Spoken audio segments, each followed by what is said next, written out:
Baby Dinosaurs all year. They blew out Milwaukee last night to even up the series. Really did blow them out. 2-2. Yeah, 120-102. Kawhi Leonard was injured and tired, and Siakam was suffering from foul trouble, but Kawhi still did damage in 34 minutes and said after the game he will keep fighting. I feel good. Keep going and keep fighting. We have a chance to, make history. I mean, it's no excuses. I'm playing basketball, and we got to win tonight. They were very impressive last night. I felt like this series was going to be a long series. And I mean, I'm kind of with you. It's a similar setup where they each have a superstar, a strong number two, but a little inconsistent. And then you just have to hope that someone else on the team has a great night. And then you see where the chips fall. They're very even teams. You know, I was thinking about you last night about the Raptors. So we're talking about Kawhi leaving, right? So now Kawhi right now is a little beat up and a little tired because they've had to lean on him. How do you sell Kawhi on staying? I was thinking about this. You can't go to him and say, after this playoff run, you can depend on Lowry and Ibaka.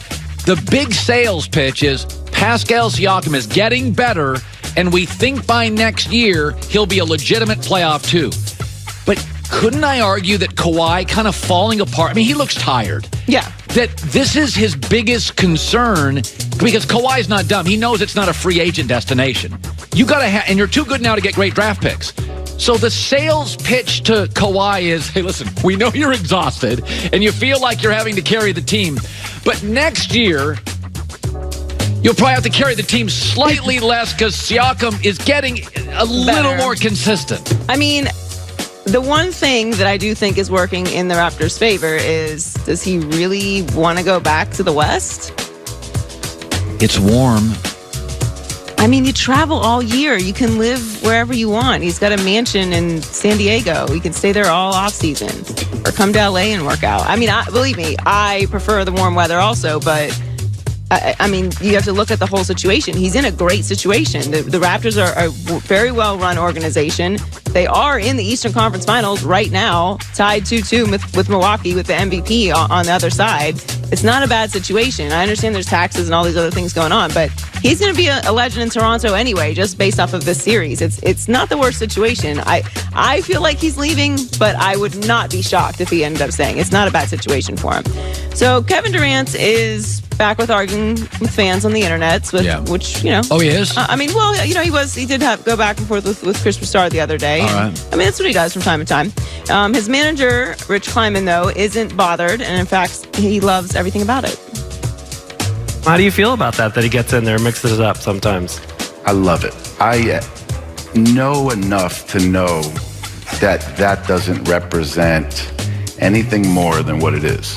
And Kevin has every right to engage and communicate and have fun and banter because he's a 31-year-old man who's built this, or 30-year-old man who's built this incredible enterprise for himself. We have honest conversations, but never would I call him and say, like, that's such a bad thing to do for your brand.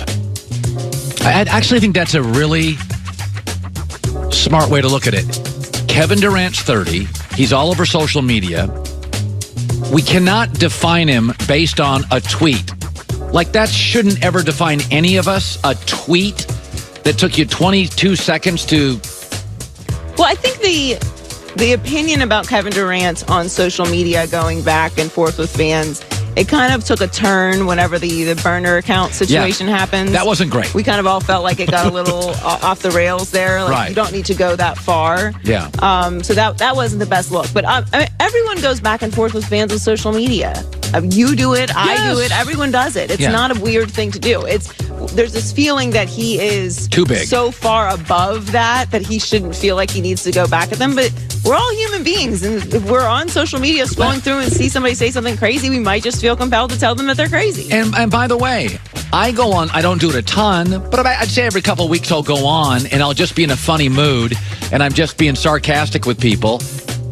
Does it define me? Because 90% of the time I'm not on Twitter. Right. I think as long as you don't take it too seriously. I mean, we've all seen it go badly also. Yeah. That's probably like the bigger concern with this, but I don't think it is a bad thing for Kevin Durant's brand. If anything, it makes him more accessible and makes him feel more human, and that's a good thing.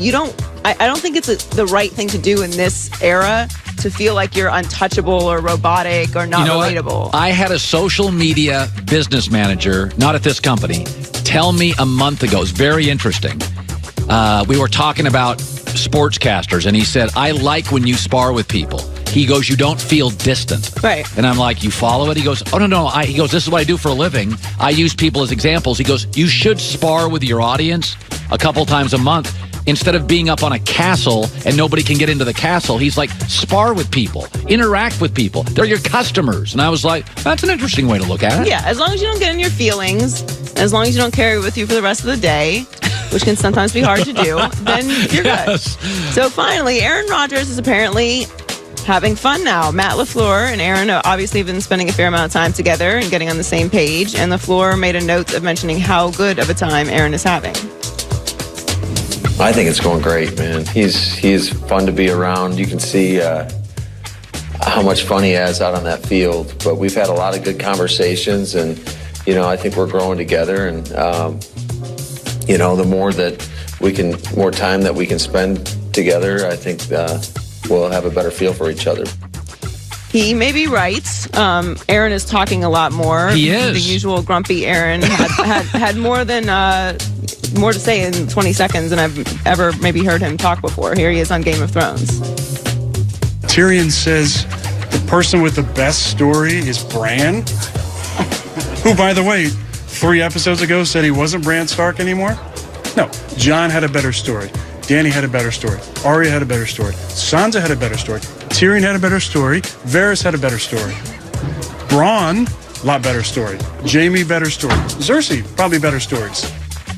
He's right about all of those. I don't know what any of that means. I have no idea what he just said. Isn't this, Aaron? I'm gonna put it out there right now. Strong belief that Big Ben and Aaron are going to have MVP years because they want to prove they were right in the breakup.